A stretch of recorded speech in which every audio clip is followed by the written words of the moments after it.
This is AT, and this is Joe Angelo, recipient of the Distinguished Service Cross that was for valor during the September 1918 Meuse-Argonne Offensive during World War I, the Great War. That was when he saved the life of the brigade colonel, George S. Patton. Patton, later during World War II, was the general who took command of the Third Army that drove through France and led to the rescue of United States soldiers during the Battle of the Bulge. And it proved decisive in the defeat of Germany. George Patton was made subject of several books and films, including the 1971 Patton, starring another George C. Scott. None of this would have happened without the quick, decisive action taken by Joe Angelo during that World War I Meuse-Argonne battle. That was on a crisp September morning, 1918. Patton's tank unit was under heavy machine gun and artillery fire. Patton ordered Angelo to find 15 or so men, then head uphill to take out a couple of German machine gun nests. Angelo reported back to Colonel Patton that the 15 men were dead. Patton then ordered Angelo to accompany him, Patton, alone up the hill. When they got about 30 yards, Patton was felled by a bullet in his thigh. Angelo dragged Colonel Patton into a shell hole and then bandaged the wound and waited until Colonel Patton came fully to his senses. That was about 2 hours. Patton was then able, with Angelo's help, to communicate with the rest of the unit, after which Angelo got 4 men to remove Patton to the rear. Patton later said Angelo was, and I'm quoting Patton, without a doubt, the bravest man in the American Army. By November of 1918, World War I was over.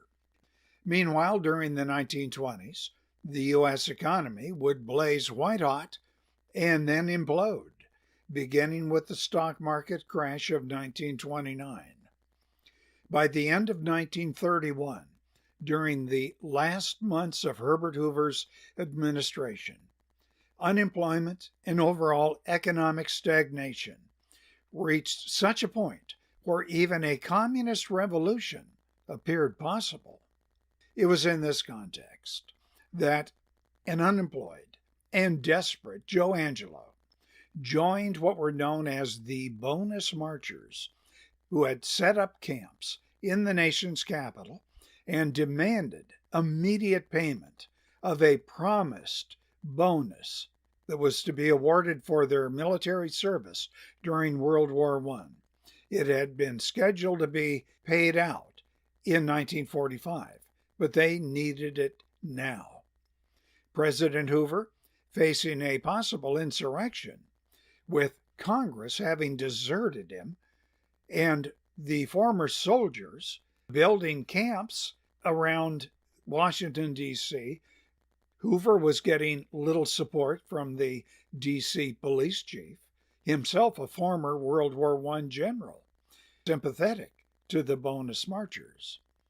So finally, out of desperation, President Hoover ordered 700 mounted Army soldiers to drive out the veterans and their families. These soldiers were commanded by General Douglas MacArthur, and MacArthur had 2 aides.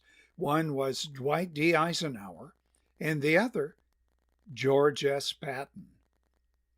The soldiers burned the camps, including one owned by Joe Angelo. According to several sources, the last words from Patton to Angelo were these: "I do not know this man. Take him away, and under no circumstances permit him to return." Well, that's a horrendous story, but there's more. Patton, during the decade after World War I, had in fact kept in contact with and supported Angelo. He gave him money, and he supported several of Angelo's businesses. Oh, and one final note.